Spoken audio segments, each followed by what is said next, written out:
चलती सांग मैंने आज पुटल कोरमा बनइबा। तो पुटल को भल भाव धोई देकी ये टाइप काटी नवा आ तेल रे लुण हलदी न पकई भाजीदबा। तो भाजी सारापर रेड रेड हो मसला अदा रसुण पियाज को मु पेस्ट बन देची। तापर आम हूँ कढ़ई गरम कर सारापर तेजपत्र पकेबा। ता सहित तेजपत्र पकई सारे पियाज आम टमाटो तापर पेस्ट को पकईकी टिके भलसे कषिबा।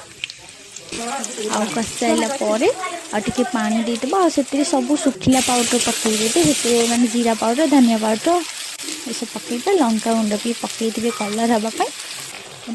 तापर हो सारापर लुण भी स्वाद अनुसार देदेबा। और जो पुटल को भजा होता पुटल को से पकईकी भल भाव भाजी नवा। कि पानी देदेबा और फुटेबा को छाड़ीदेबा। से कस्तूरी मेथी आउ गरम मसला पकेबा। पुटल कर्मा रेडी।